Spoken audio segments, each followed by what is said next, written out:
And ladies and gentlemen, we are live. It is January 31st, 2022. This is the Voice of Reason podcast. My name is Sean Phillips, and as always, per usual, I am joined alongside my two co-hosts, Mr. Travis Kirkendall and Andy Van Beber. Gentlemen, how are we doing on this lovely Monday evening? I would be better if I had a cup of American Tired. traditional coffee that I could, some decaf American traditional coffee. If I could just sit and wind down with some of that, I would be in absolute heaven right now. But all I have is my water. There it is. There it is right there. Let's go do the product placement. There you go. Yeah. Give it a Well, don't worry because Yep. There's we have a a mug. pretty nice announcement coming here soon, and your wish might be at your fingertips before you know it. So that makes there's some great stuff coming. I saw some of the stuff on your guys' Facebook page tonight, and I was quite excited by that. And I think that's great that you guys are moving forward with it, and I'm excited to see what comes up next. So, and am I letting too much out of the bag by saying Yeah. No. did I see Keurig cups? Did I see Keurig cups on that Facebook post? Yeah. So they're available now. We have a Oh, new website up. It's literally the same as it was before, AmericanTradititionalCoffee.com. Newly built. Got some new products. We offer K cups now by popular demand. Uh, right now, I think we just got medium roast up, but once we get more products out, which will be soon, we're really trying to get some design work done. And we got something big, big coming up. I'm hoping I can announce Friday, as long as everything gets approved. But I will say, Sean and I are finally going in the direction we want to with the that company is as far as getting awesome. being able to help the community and help things that are make the world a better place. So Fantastic. I'm glad yeah, we're somebody's super doing excited for what we got coming up. that is Yeah, awesome, and guys. and I can say like we when we started this, one of the main conversations we had at the beginning of starting the company was like, hey, we want to part of this business, part of this company, we want it to go towards something that's important to both of us. And as the vision has changed and as everything that we've done has moved forward, that has been one thing that has not changed. The direction has always been to do something with the company that also helps other people. And right now, That's the fantastic. cause that we are working towards and helping benefit is one that hits our company very close to home. It's super important. We don't think that the word is out enough about what we're working towards, and so as things kind of have slowly matriculated, I Travis and I have talked a dozen times, and with me being in Jeff, him being in Chicago, things have not been easy. It's been kind of a snail's pace, but in the same token, I think it's moving forward in the right direction. And 2022 is going to be an awesome year for us. I think not just here on the podcast with you, V, but I think the company with coffee and fitness and everything is really going to be a good year for us. So I'm excited. That is, you know what? And I said it in our group chat tonight. I wanted the boys to give a good, healthy plug for American traditional coffee. One of the things that I think that we need to push more of is entrepreneurship in this country, and the fact that two local homegrown Clopton boys, it makes me proud to see. I mean, of all, I was talking to one of our other grads this week. She is buying. I'm not allowed to release the name yet, but she is buying a split rail veterinarian clinic, and she just got out of vet school. And Split Rail is an old vet clinic that's out there, and Mm-hmm. she's buying that business and she's taking that on. Cody Kirkendall, Travis's brother, owns Mike's Tire there in Bowling Green. We, and you guys doing American traditional coffee, and it is so cool to see the next generation of entrepreneurship just coming along and not being afraid of capitalism. That's the great thing. I was kind of embarrassed by a comment that was made by a, I don't know if you guys, I didn't share this one with you guys, but a representative, I believe it was a southern state, and he stated something along the line that capitalism is one of the racist forms of economic. I was just like, he put capitalism and racism all in the same sentence, and you know, we I think we should encourage more of people that small businesses, people getting out, people doing their thing and being proud of a product that they've put their work into, and that it goes places. I think is very important in our society today. Yeah, I mean, I completely get Travis. You're muted if you're trying to talk. I just wanted to make sure you didn't ramble for It too was long before you realized. all I saw was Yeah. What were you gonna say, Travis? No, I was just gonna say, sorry for the mute. No, you're good. I think it is something that it's kind of a lost trait or a lost quality in America, but I do think it's coming back. I do think people are stepping up, and the next generation is taking over. For better or worse, it's happening. But yeah, I would like to see these small businesses come together and just I want to see that entrepreneurship spirit that makes America what it is Mhm. come back and America be the powerhouse that it is. And may I say I'll get too true, carried away, and but let me emphasize true entrepreneurship. There are people who are making their millions by doing what we do, but on a larger scale.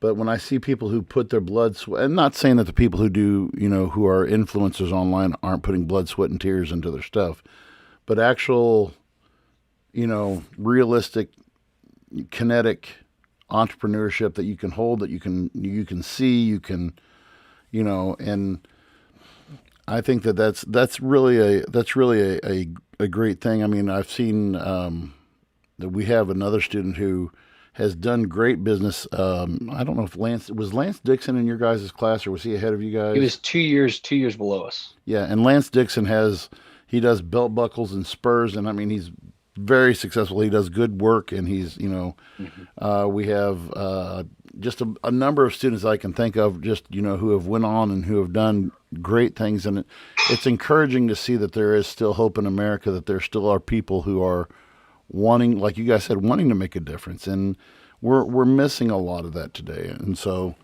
but I'm very proud of. I just want to go on the record saying that I'm very proud, and I'm glad that American Traditional Coffee is one of the sponsors of the Voice of Reason podcast 2021.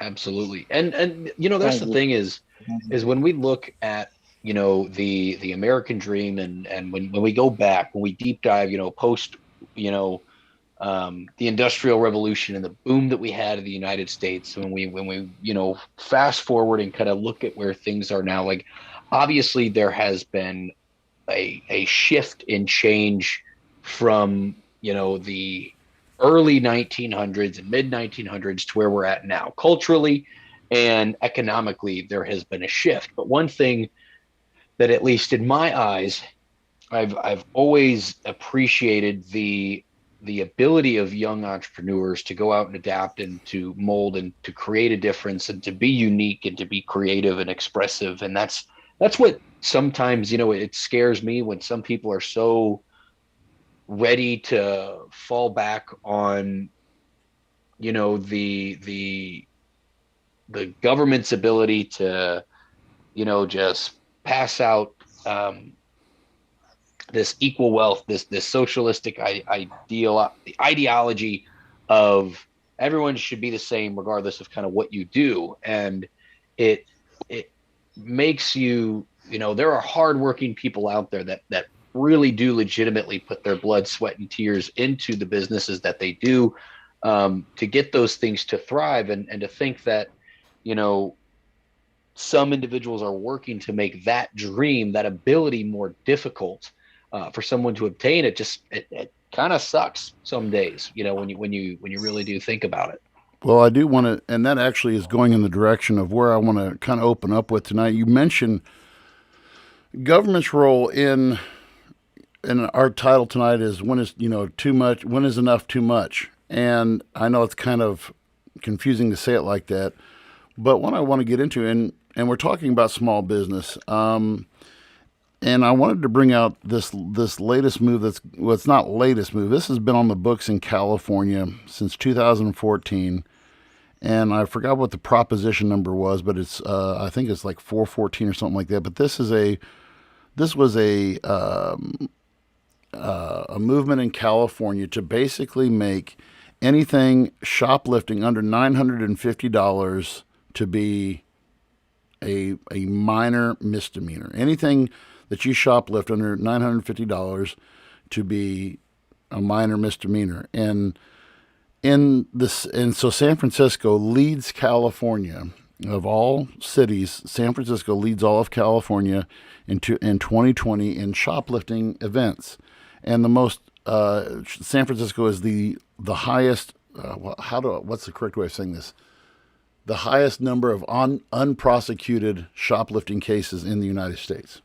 Okay, Wow. so much so that since 2018, let me get the stats correct here. 26 Walgreens have shut down in San Francisco. 23 CVS and a number of Target and Walmarts in and around the San Francisco area have closed. 22 CVS stores. I'm sorry, 53 Walgreens, 22 CVS stores. That was the right number. And so this has the idea that the government, that when you look at this from a ways off, and of course we're 3,000, 4,000 miles away, but when you look at it, the idea behind this law was that shoplifting was targeting minorities. Shoplifting prosecution was targeting minorities, and so they wanted to make it to where set that number at 9, because your shoplifting cases, for the most part, are under $1,000. And so now we're going to cut back on the numbers of, let's just raise the limit. So we're not, so basically they're decriminalizing shoplifting. And, That's basically what it is. And what this is doing is, to me, as I look at this, and correct me if you guys think I'm wrong on this, but this is like racism full blown, because when you get into these inner city areas, who's shopping in these inner city areas? You have your single moms who probably have the 1996 Chevy Malibu that she's not too comfortable about taking out of the city because she doesn't know how far it's going to go, and if she needs to get medicine for her kids, okay, and they shut down a CVS or a Walgreens, people like you and me, if that happens in downtown Jefferson City or something, Sean, what do? You can just go out to the edge of town out there, and and it's the same, and it's, to us it's not a big deal, but to somebody who has to budget how much gas they, people who are washing it that tight, and that tends to be minority people. And to me, that is working in reverse. And so in the government's attempt to try to regulate something to benefit people, it's actually hurting them in reverse. And this is, what's your guys' take on something like this? What do you think? Where and maybe I'm off in my thinking on this, but what do you guys think about this? I think it also leads to another problem, and that is there's already supply issues in our country. So if you allow this kind of behavior to go on more and more, people like the single mothers or people in need, they go to the store and they can't even buy anything because shoplifters have been coming in and taking it. But it's seen as a normal thing now. You can't tell me that's not going to have a terrible long-term effect on the economy, not just the local economies, but the whole country. And correct me if I'm wrong, isn't San Francisco also the same city that's spending that's buying $20,000 trash cans. Yes, yes, and yet they Like, had. By the way, I did find that it was and this was passed back in 2014. It's called Proposition 47. You can look this up on the internet, and it classifies shoplifting as a misdemeanor unless the stolen items were valued at more than $950. And the California Retailers Association lobbied against this law passage. They continue to work against this. And here's the punchline. Criminal reform advocates argue that minor shoplifting arrests disproportionately affect underrepresented communities and contribute to unfairly high incarceration rates. and can I ask a question? Yes. I think we covered this, but if I am going to go shoplift, I got to tell the IRS, right, for my taxes. Yes, you do have. Yes, according to the IRS code. Yes. But don't. I mean, when we start looking at, and part of this, part of our conversation tonight is going to be about government overreach. And as I had to go pick up my truck tonight, and my best friend took me over to pick it up, and we're just talking about this stuff and everything. At what point did we need to have? Did we have to have our hands held on everything to protect us from everything? That's a good question. Because like I said, when we look at, history, and we kind of, when I hear about like the social movement back in the day, like during the hippie movement, Yeah. I wonder if, back then they were trying to get the things that we're seeing past now. Because I like the term that you used when you said, what was it? Hurting in reverse. What was racism? It's like racism in reverse or racism in full. I mean, they're trying to prevent their movement. Yeah. The issue that I see is I can see where in a lawmaker's head, because again, a lot of lawmakers are stupid. But if I was to see a lawmaker, think like, oh, this is going to be beneficial, it's like, okay, cool. You went from here to here to address this problem.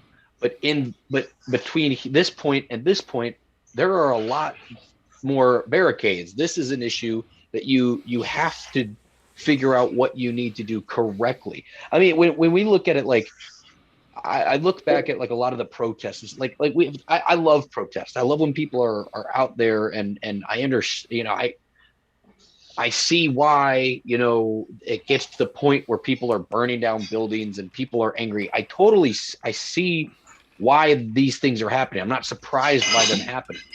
But the issue is the communities that are being affected are the communities that these individuals live in, that people live in, is where the damages are happening. And so it goes, okay, well, if I see a Quick Trip burning down, you showed Quick Trip, congratulations. But it's like, okay, now you have ruined the morning commute for hundreds, if not thousands of people.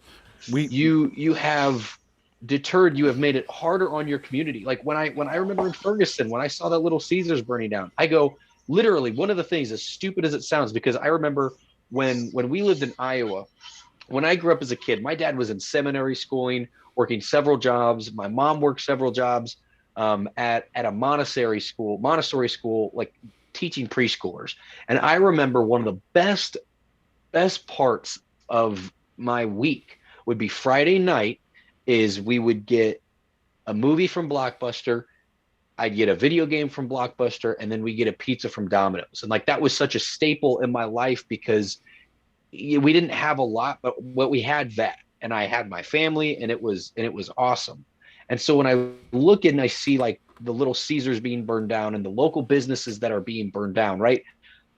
I think of a kid who maybe that was his Friday night, was getting a Little Caesars pizza and getting to pick something that he wanted to watch or she wanted to watch on Netflix or Hulu or whatever it is, right, that they might not be able to do. Or maybe on the weekends they're going to a grandparent, or they're going to see their dad, or they're going to see their mom, or who knows. But maybe that's what that meant something to somebody, or that fed a family. I don't think Little Caesars is what needs to be feeding your family every day of the week, but maybe it was a staple in the community. Someone's life. And now it's gone. And I look at the same thing like, okay, sure, you showed CVS, you showed Walgreens, but guess what? There were people that relied on those things. Even when I have a friend that lived in downtown Kansas City, in the downtown area, and lived 2 blocks away from a CVS. And Mm-hmm. so where did he do his grocery shopping? CVS. Right. Where did he go to just get his daily needs? CVS, because he could just go there. He could walk back. And then so if that closed down for him, then I know that would create a huge issue because he's so used to just walking there and doing it on his daily commute. He's out of luck. So you look at those kinds of things, and it's like, okay, well, here's my question. Well, if people who steal are probably going to continue to steal, they're probably going to continue to shoplift.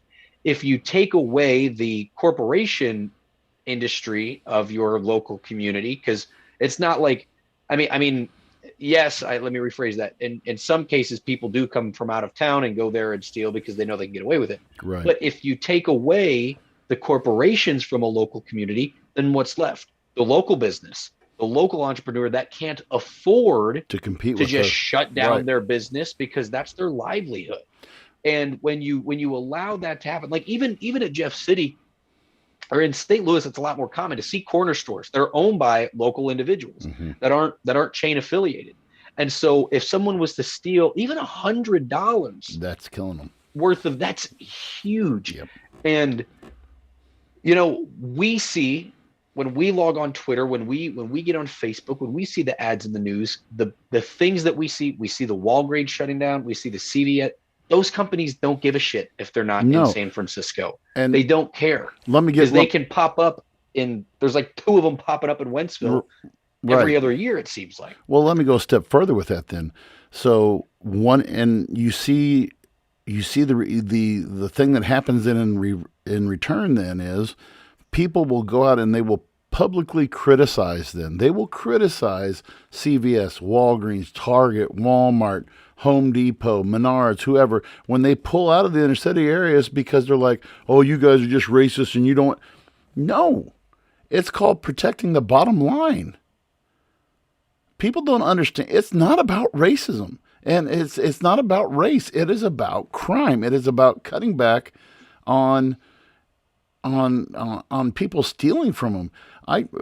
Travis can identify with this. Every year we go up to my brother-in-law who lives in Naperville. Now, Naperville is a suburb of Chicago, but whenever we want to go down and we want to go to, the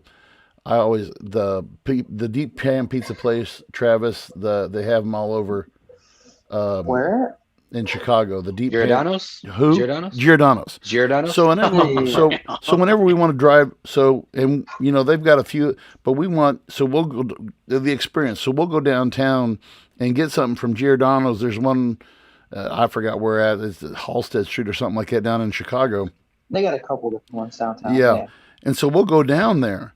But, if I say, well, hey, I want to pick up a pack of gum or I want to get something before we leave, or we have to stop in Naperville because once you go, I don't know where the dividing line is at, Travis, but there's certain points that after you get to certain suburbs, you start seeing the disappearance of Walmart or a Target or, and I just, I'm asking, I've asked my brother-in-law this 100 times, like, why don't they have these? He said, because these stores cannot function down here because of people stealing, of people looting, of people, and to me, that's so sad that you cannot trust the people because you can't trust the people of the community because those businesses want to.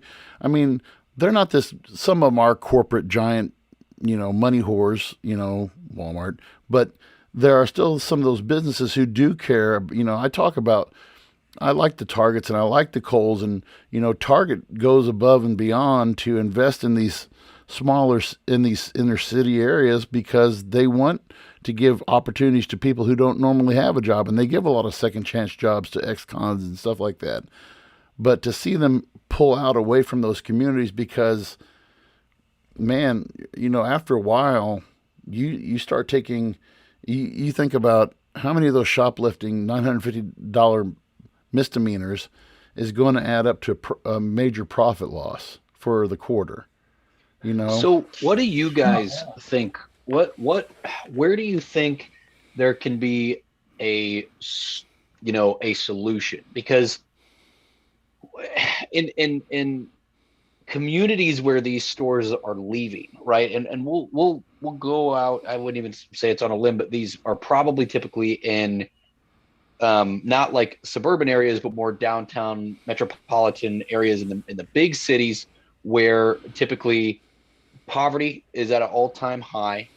Crime in general is probably high in these areas. So if we don't change the law to prevent, to let's say we keep the law the same as far as theft below $950 is still considered a misdemeanor. Okay, we can't gentrify these neighborhoods, but what can be done to where, or what ideas do you guys have to say, hey, maybe if this started happening, then this wouldn't be so much of an issue. well, There's, you kind of I think shot it's it. kind of a complex Yeah. answer. There's a Sure. lot that goes into it, and it's really community dependent, of course. I would say, coming from living here in Chicago and what I've seen, because I've seen both sides of the city. Um, like for example, North Side, where I live, we're seeing an increase in crime right now, which Really. usually it's not the thing around here. So a lot of communities, what they're doing is they're hiring private security for your neighborhoods Wow. to Mm-hmm. protect their stores, protect their neighborhoods. Um, whether that's the right answer or not, I don't know, but that's what they're doing to address their their neighborhood problems. And unfortunately, the reason why they're having to do that is because the police can't do anything. The police in the Defund city of Chicago, unfortunately, have their hands tied behind their back. They literally cannot do anything. They arrest somebody, they're out immediately. I mean, my brother can tell you stories in St. Louis. Same people get arrested, they're right back out in the street. Oh, It's just the way the court it's system a is. hundred percent the same way. Yeah. Well, and even, I'll be honest with you, man, that's the same thing. I feel like that's all over. Like I remember even when I lived back towards Pike It's an County, American wide problem. rural Missouri, there would be dudes that had just been busted for copious amounts of meth for something one hand or the other, and then the next week you're like, what is that person doing? And it's like, oh, I think the escalation is it's up until they kill somebody, we hmm don't feel like keeping them here in jail. Well, see, And it's rinse, wash, repeat, like the same over and over again. You see, you go, huh? I just saw that guy on the Lincoln County Sheriff's Facebook page wanted poster. Didn't they? And then you'll see like comments like, "Didn't you motherfuckers have him a week ago?" yeah, And then you just let him out, you and let then them it's out. just Well, over and over and over. Like if you Sean, I look don't at know if like you areas saw, like, say, go on.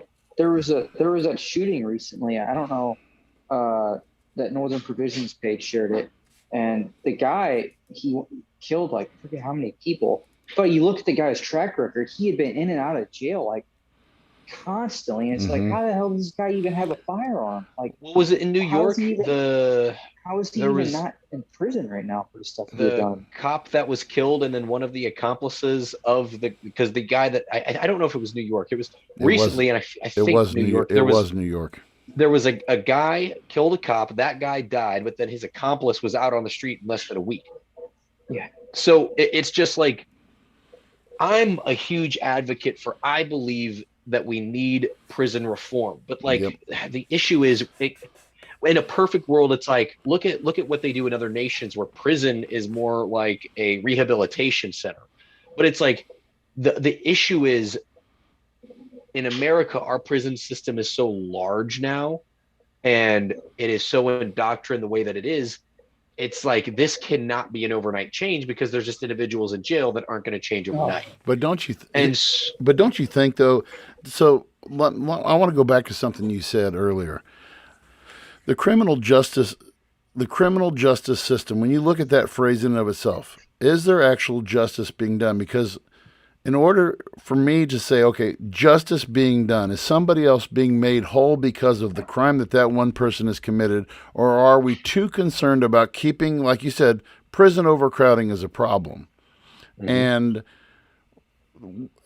more than just, I think it's more than just prison reform, Sean. I think it's just an overhaul of the whole thing, because Mm-hmm. we're trying to do too much, and in doing too much, we're actually creating a bigger problem. That's hence why tonight's topic, or our podcast tonight, was when is enough too much? When we've done, in our attempt to try to turn to try to be more progressive, and in an attempt to be more progressive, we're turning back the clock.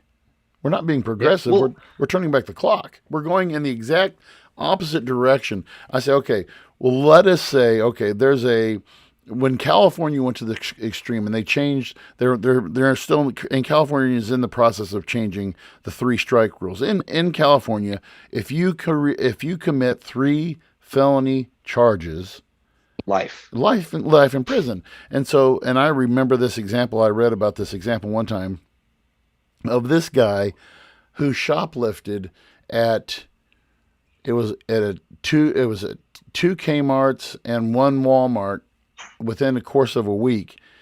And he, by the way, he shoplifted children's videos for his kids. Okay.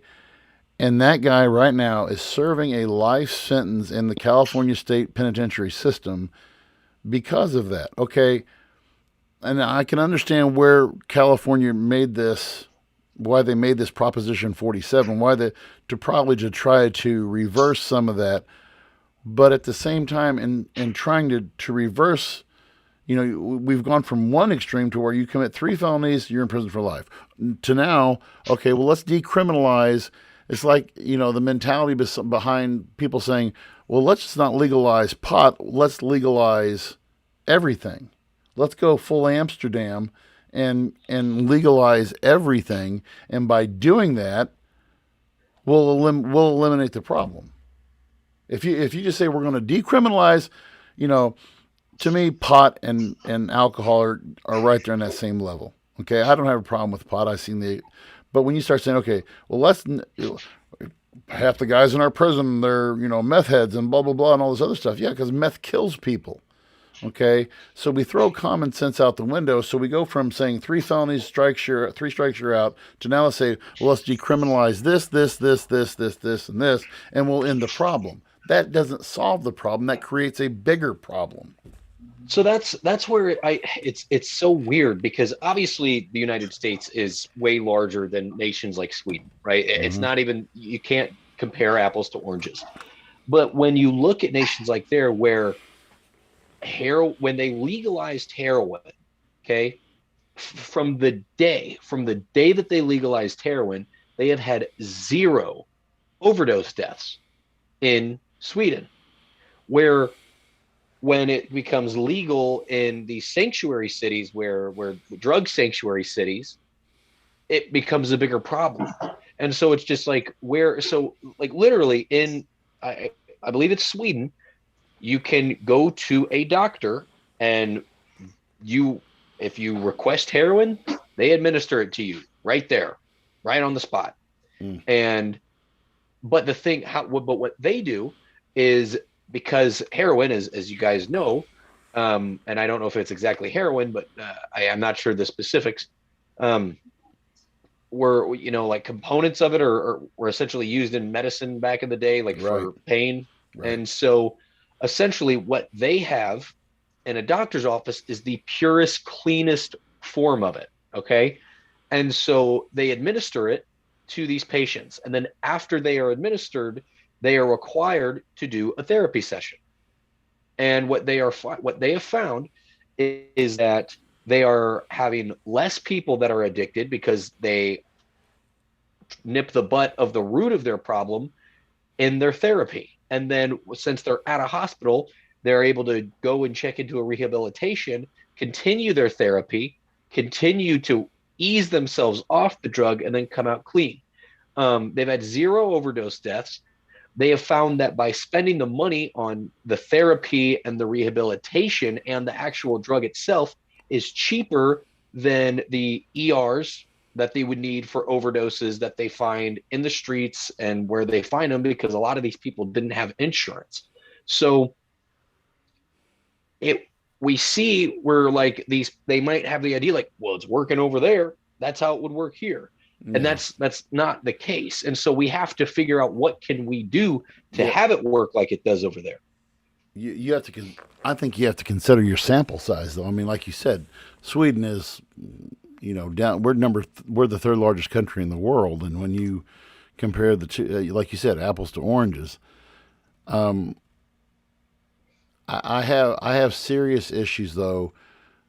When you start to decriminalize stuff, though, you are going down that road that I think that once you start doing one thing, it's going to lead to another, to another. And maybe I'm too pessimistic on this, glass half empty. But I think once we start opening that doorway, and this was part of the opposition to the legalization of pot. Now, to me, there was enough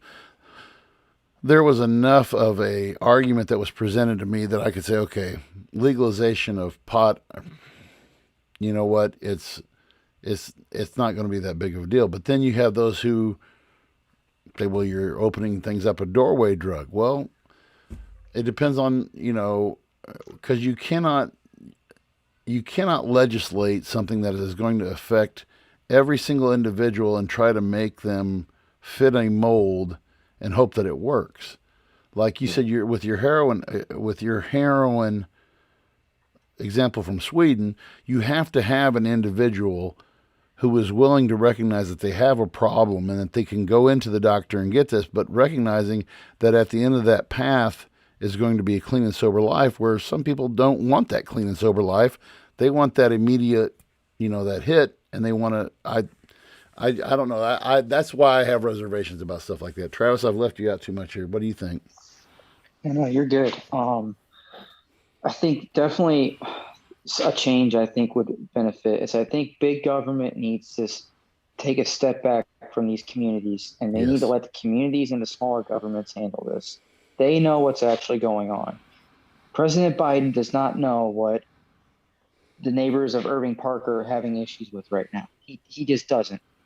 Federal government needs to stop being so, like, for example, like we want strict laws. It's all about balance, but we don't here in the U.S. If we can't be too strict, and we're a dictatorship or like an authoritarian government. We don't want that, obviously, and that's not what America is. So I think, going back to what I said, we need to give the communities more say in how that community handles that particular crime. And another thing I want to add too, you were talking about, you're worried about, you know, delegitimize, or how do you say it? Decriminalizing. Yes, decriminalizing some of these activities. Let's think of the indoctrination it does for the kids that see their parents doing this stuff. If kids grow up and see this as a normal thing, guess what they're going to do when they get older? That's just a fact. It's Well, normal to them, that's part of the and I that's think part that's of the that's part of the solution right there. When you say, Travis, is to break the cycle. yeah, you have to. You got to break it. Otherwise, yeah, people are going to grow up and it's going to be seen as a normal thing. Well, Yeah, I think there has to be a way, especially because the issue is with drug addiction. There needs to be a break in the cycle of distinguishing drug addiction from criminal activity, because if you paint a drug addict, right, in that, and that is where they go to prison, right? And let's say they have kids, and then that becomes the normal, is in and out of prison, because you go to prison, you still might just have as much access, if not more more. access to drugs in prison, and the it becomes worse. So let's say your cycle is, you on the streets, it's harder for you to get drugs, or you might be able to get drugs, but you can't work, and you got this, if there's a kid that's annoying you at home, and now you got bills and your electric's off, what's the easiest solution? I'm just Correct. going to go back to prison. I can still get it. I can still get the drugs that I need. And there's that cycle. And like Travis just said, if they have 2 or 3 kids, those kids are going to raise up like that's normal. That's normal. I'm just gonna like this is my role model. This is my parent. This is my guardian. I'm just the cycle. Like I saw it back home. We saw it back home. It's like friends that I grew up with.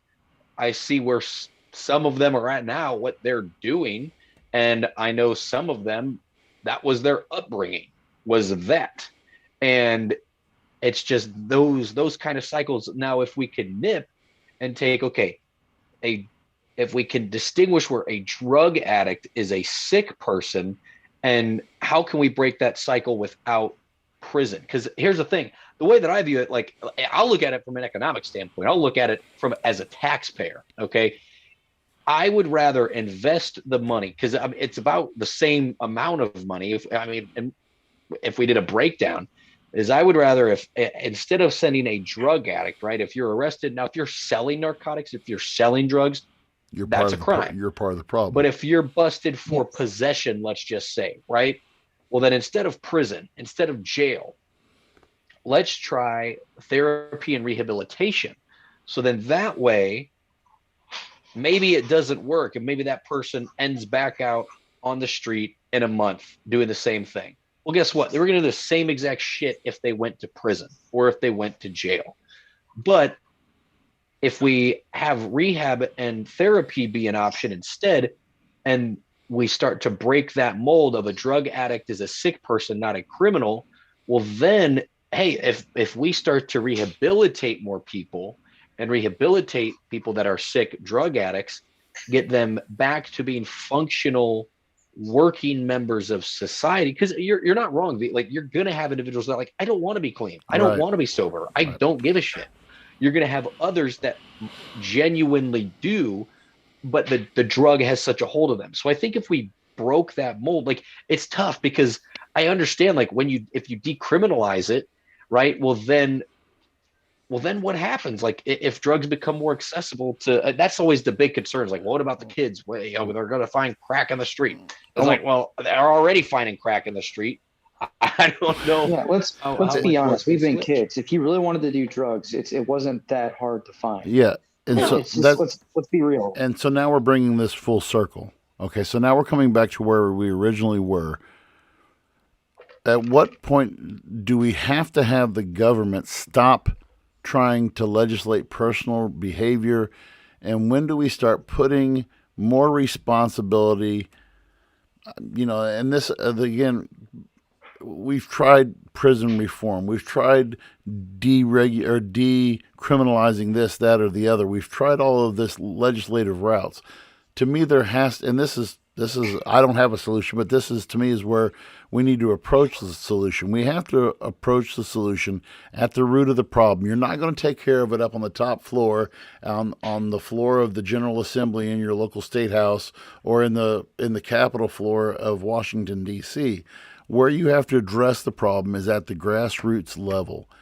And what this is going to take is a thing that I've said from the beginning. We've had podcasts about this before, where I think that we have lost the idea of helping out your fellow man, contributing to some kind of program.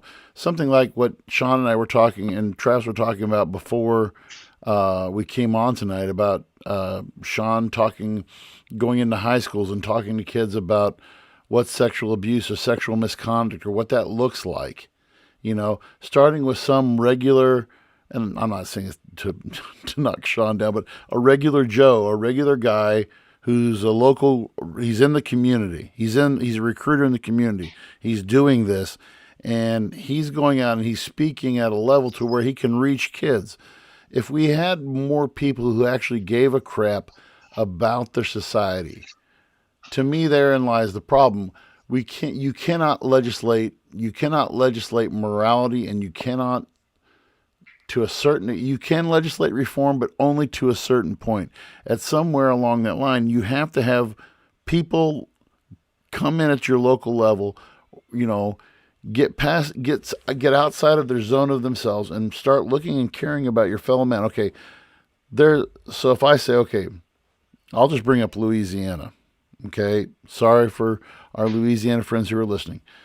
But one of the things that when we moved and we were looking at moving to Missouri and we looked at Louisiana, if you grew up in Pike County, there was one town that you stayed away from, and it was Louisiana. Okay, and but I look at, and I'll just mention two names, and I'm going to give them a shameless plug. I'm going to talk about my real estate agent, Vicky Cadwallader, and Vicky went out and she started this group, basically the betterment of Louisiana. What can we do at different, you know, having community events to create pride in your community, to take pride in and going out and having, like, in the summertime. I can't wait till this next summer. Having these like once a month, like third or fourth weekend of the month, they have these car shows and they do a car parade down the street, and then they have this spot that they have designated where they can do a burnout, stuff like that. And then another guy, Pastor John Cruzy, who left his pastorate in Pittsfield, Illinois, a very successful pastorate, and came over here and started a coffee house. Next time that you guys are in Louisiana, check out The Bridge. It's on Georgia Street, and it's The Bridge. And this guy opens the coffee house and he reaches out to people in the community. He reaches out to the down and out people, have them come in, do different community outreach projects.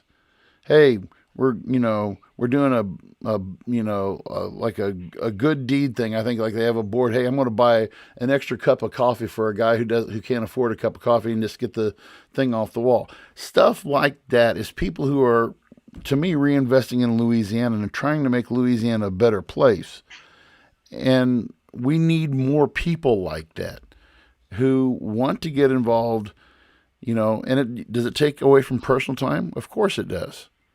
Does it take, one of the things, and I'm rambling, but I'll stop after this. One of the reasons why I love to volunteer to coach. I mean, I deal with this year, this group of parents I have right now are a great group of parents. I've had them since Briley's second grade year. But I've stuck with this group of parents because there's about 2 or 3 girls on my team. Dad isn't in the picture. Okay.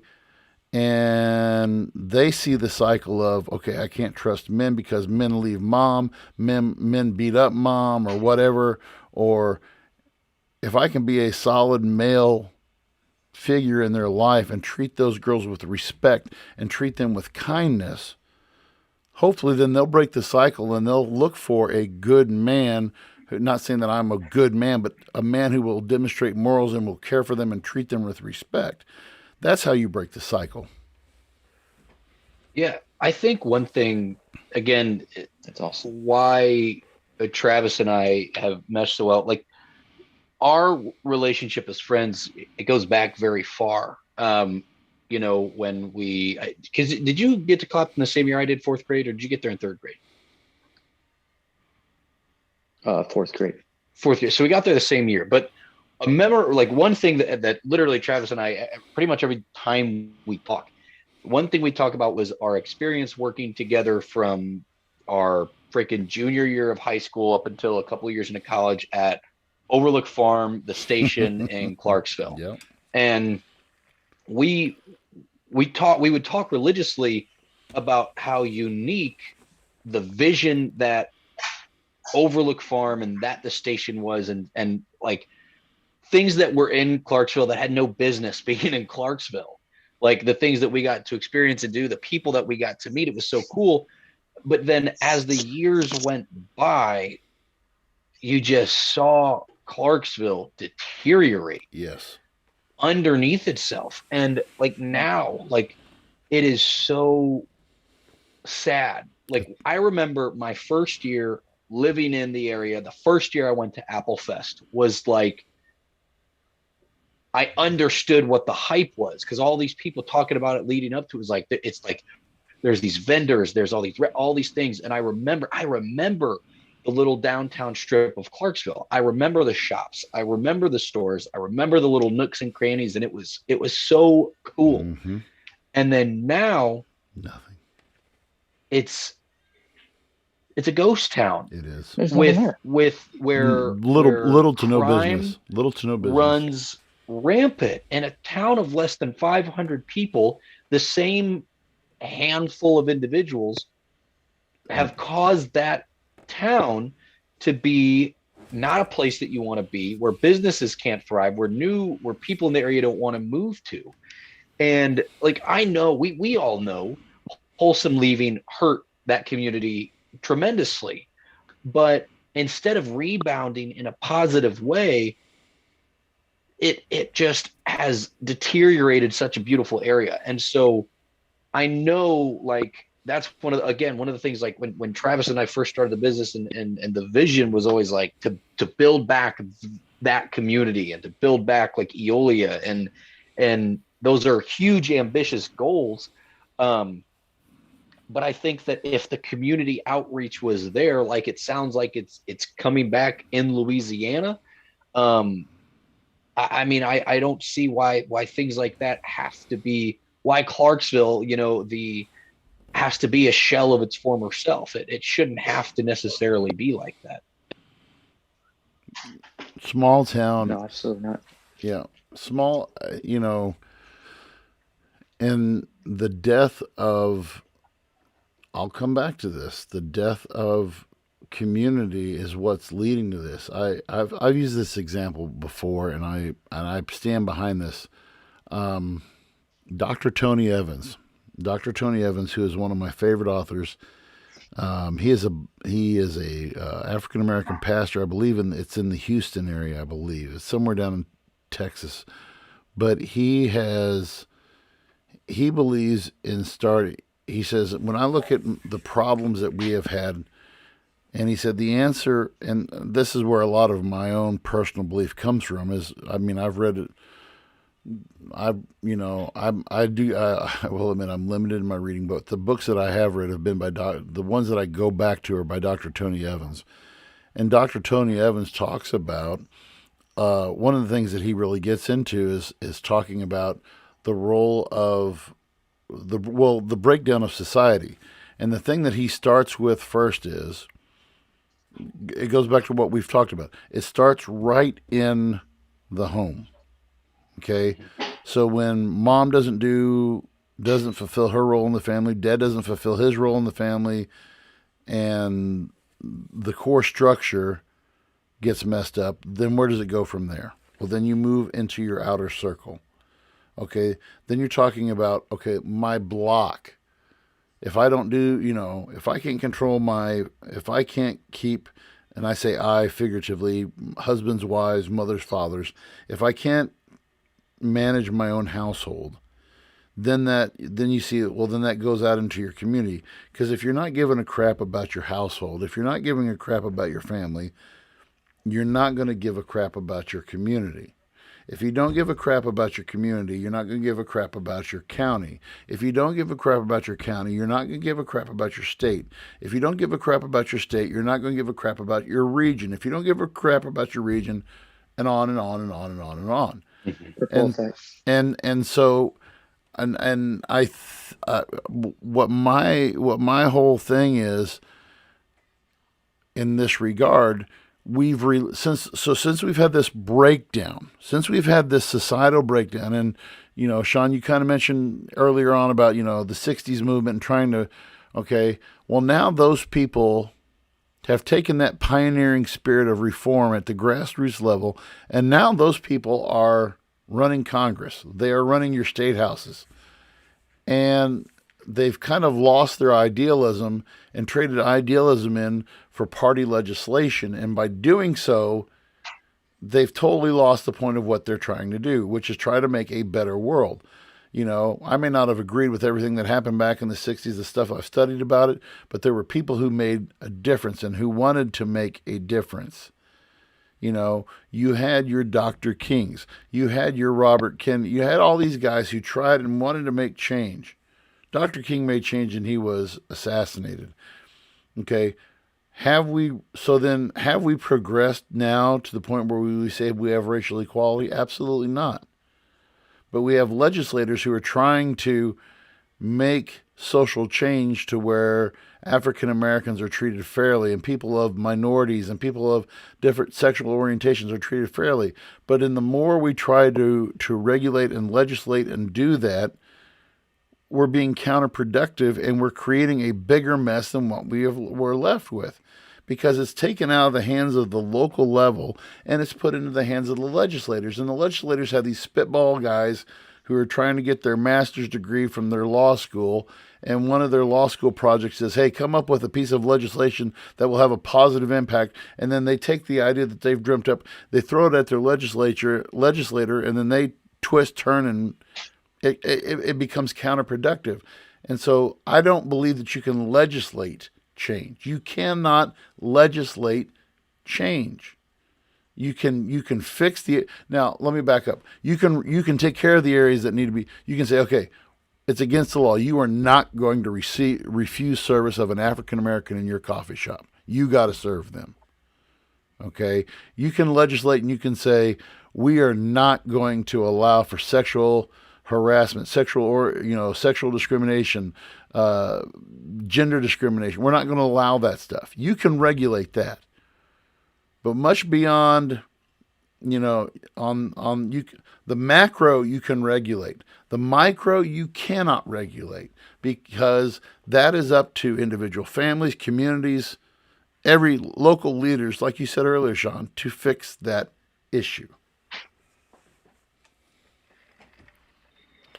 I think this is like the last thing I'll leave people with. Going off what you just said, the reason I believe why we're having so much oversight from the federal government on our communities, and this is an American-wide problem. This is our fault. This is the community's fault, because we've been lazy and people want an easy solution. They want the federal government to just take care of everything because we don't want to fix the problem. And until communities start stepping up and fixing these problems in their community, and people start taking a more active role in doing this and stop relying on the federal government to solve our problems, it's just going to keep getting worse. We are the ones that have to fix this problem. Mm-hmm. In your community, reach out to others, get involved. I really do believe if communities actually came together, people got to know each other, we started helping each other out again the way America used to be, I really think that would solve a lot of the issues we have in our country, especially the issue we're talking about now with crime and things like that. Yeah. So I would encourage people, if you're listening to this podcast, like, take a more active role in your community. Talk to your neighbor, talk to your local legislation. Step up. And as a side note, and look and see what local things are going on in your community, and be a part of those things. And if there's not a lot going on in your community, get together and find out, hey, what would we like here? What would we like to see happen? Is it a community day? Is it a block party? What can we do? Should we have a farmer's market? Like anybody you said, can make an event. Mm-hmm. Yeah, anyone can make an event. And I think building up I think we kind of circled around and hit the nail on the head with it. I mean, like, and this is a conversation for a completely different time, but like, and there some people might disagree, and I won't even like dive deep into it. But if when we see these problems start to arise, where we see communities not as tight knit to how they used to be, we'll look at. And again, this is, I'm not saying they always go side by side, but look at how churches have shrunk, right? Yep. Regardless of how you feel about churches were typically local communities that were bonded together that would do different activities. And regardless of what people's thoughts are on the church, that is a group, that is an organization that took care of their community, that took care of the members involved, and provided an outlet, provided resources, and now I'm not talking about your Joel Osteens, but I'm talking about your regional churches, right? Your staples that were in these communities, that have the community centers, that do those community outreach that are big. And as those have shrunk, those regional things have shrunk. I look at things like the Shriners Club, the VFW, yes. the different clubs that are shrinking, that people just don't get involved with anymore. That do so much. Your local, okay, so your local Lions Club. Let me, and I probably already know the answer to this. Have you guys ever heard of the Kiwanis Club? I have not, no. Okay, No. so that is another example of an organization, the Kiwanis Club, which we had in Canton, and actually you could be a part of the Kiwanis. So the junior Kiwanis movement was called the Key Club. I was a member of Key Club in high school. Kiwanis organization is a group of local businessmen who would come together and they would meet at whatever coffee shop. They would meet once a week and they would talk about issues that are affecting the community. And I remember my senior year when I moved to Canton, this is my only time I ever heard of Key Club, but they would meet with the local. I mean, we would go once a month, and every member of Key Club had to go to at least one Kiwanis meeting. And what was cool about Kiwanis Club was when you went in there, you didn't refer to them as Dr. Such and Such, or oh, this is Mr. Such and Such. This is Joe, this is Ken, this is Bob, this is Tom. And and they referred to each other as such. And they, I mean, there were some times where they were, okay, what can we do?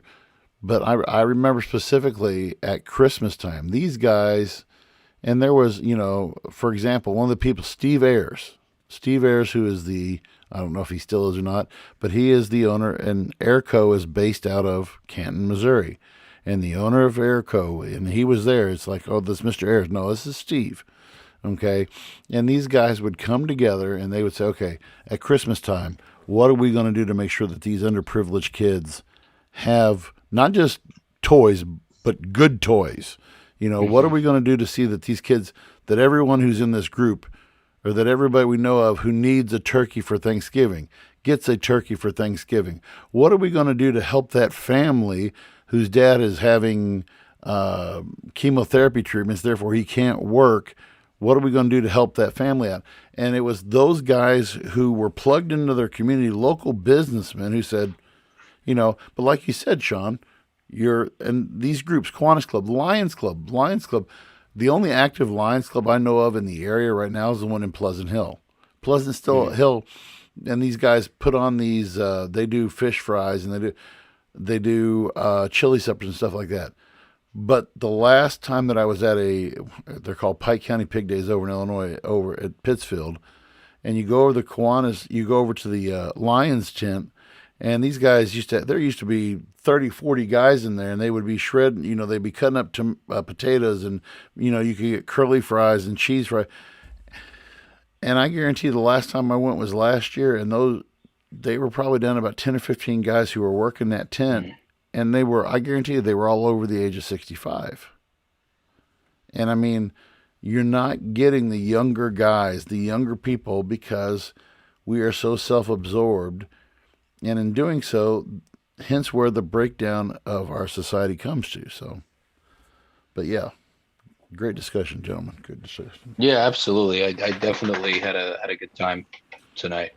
And we didn't even get to all of our topics tonight. We're gonna save old DT until next week, old Donnie T. Oh yeah, because I'll be able to watch the whole video of him having diarrhea fall out of his mouth. So if you guys want to prep for next week's show, and invite all of your Trump friends, we want to get and I'm going to actually advertise this, calling all Trumpers. We want your input on next week's show. I think I kind of want to put Donald Trump to bed once and for all. But watch. So it is plastic surgery. Right. But watch. This is what you do. Your Google search. Donald Trump Conroe, CONROE, Conroe, Texas speech this last Saturday, and pack some popcorn because there's some very, very, probably what I would consider the most incendiary comments that this man's ever made. Yeah, I'm looking forward to that conversation. And yeah, so we had a good conversation, man, but we got to. Yep. I feel like we got to the root of the problem. And by the way, we did have a Murdog Phillips sighting this on tonight's podcast. So Murdog in the house. Oh yeah. All right. One of these days we'll have him. We on need to have. us We with his do need presence. to have Murdog That'd be on. cool, yeah. So Man. if we really want to get brave, we can have our better halves on, and that would make for a very interesting podcast to get It would be a fun one. to get a physical trainer, a Latina who is very, very lovely and takes care of her lovely husband there, and Yes, she a does. woman who deserves a medal of honor for putting up with me and two extremely hyper Chinese kids. That would make for a great podcast. Okay, we can do that, but Matt and his wife got to be on too. Oh, Matt. Oh, by the way, I asked Matt to be on tonight. If you haven't checked out our buddy Matt this week, go to Matt's Facebook page. He did a double dip this on the same day within an hour of each Great. other. These Matthew's That was marriage great. tips. We have him on next time. We're going to show those clips. Let me tell you, Matt was definitely in rare form that day. Man, he was That was living great. on the edge like those free running guys do when they hang off of buildings. And He is on dangerous. She had a power tool in her hand when he was doing this. Oof. Brave So man. we might be doing the Voice of Reason podcast live from Matt's funeral next week. We're not 100% sure. Right. So, Well, gentlemen, as always, it's a pleasure talking to you guys. This conversation was incredible. Make sure that if you are listening, do please be a friend, tell a friend about the podcast. Make sure you guys do check out our sponsors, Van Beber and Sons DJ Services. Shoot them a message, refer that, hey, I listened to the Voice of Reason podcast, and is a 10%? Yeah, 10% discount off your DJ services. Again, make sure you guys check out AmericanTradtionalCoffee.com. There's all kinds of new products coming. Make sure you guys hopefully check us out this Friday. We'll have an announcement for all of your coffee needs now with K-Cups. If you guys are one of those hot on the go kind of coffee drinkers, we are there. We now have that capability, and we're super excited. Again, make sure you let a friend know where to find us right here on Facebook if you're listening live, YouTube, Apple Podcasts, Spotify, Podbean, wherever you guys choose to listen to your podcast, even if it's something as small as going to Spotify, clicking the share link, copying that link, going to your Facebook page, clicking paste, and then just clicking, hey, type it in. Please check these guys out. It would mean a lot to them. As we grow, our resources grow to where we can provide better content, where we can provide more outreach and just a better overall show. We couldn't do it without you guys. Yep. We are, again, slowly but surely growing. We would like to continue that trend into 2022. So from the bottom of our hearts, that's all from me. Gentlemen, is there anything that you guys have before we sign off? Thank you, folks. Keep on listening. Yeah, thank you guys. See you next week. Yep. We'll talk to you guys next time.